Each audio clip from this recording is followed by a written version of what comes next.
Svečanim prijemom koji je održan u petak 31. oktobra u Amfiteatru Pravnog fakulteta, Filološko-umetnički fakultet je dočekao novu generaciju studenata upisanih na osnovne akademske studije. 24. generaciju studenata Filuma predstavnici fakulteta dočekali su sa rečima dobrodošlice i ohrabrenja, ali i sa dobronamernim željama i savjetima za naredne akademske godine. Što se današnjeg dana tiče, mislim da je današnji dan posvećen, kako bih rekao, jednoj vrsti zadovoljstva, radosti, sreće, uživanja u trenutku.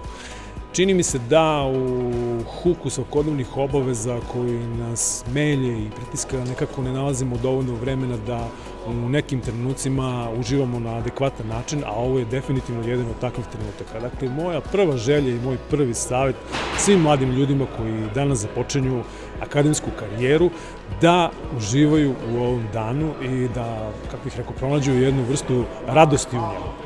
Što se tiče studija i dalje akademske perspektive, u principu sve će zavisiti od njih. Fakultet je tu za njih, fakultet će pružiti potporu, profesori, mentori, rukovodstvo fakulteta, administrativni radnici su svi tu za studente i svi će im pružiti neophodnu podršku, ali će u suštini najveći deo uspeha zavisiti od njih samih.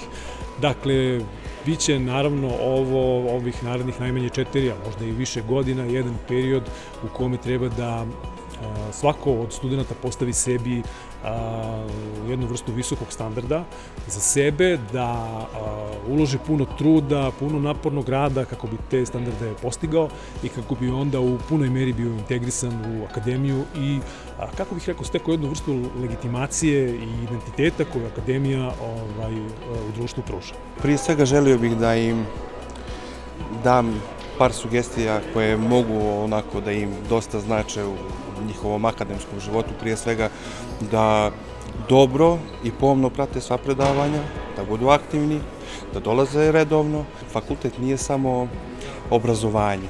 Van obrazovanja potrebno je da steknu i neke druge socijalne vrijednosti, kao što su neke van nastavne organizacije, da se bave umjetnošću i mimo akademije i naravno da aktivno prate predavanja, da budu aktivni u svakoj sferi univerziteta i same akademije.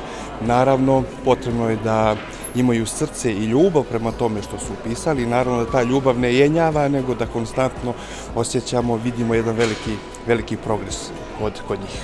Istaknuta akademska zajednica Univerziteta u Kragujevcu i Filuma ove godine postala je bogatija za još 167 novih članova, budućih filologa i umetnika.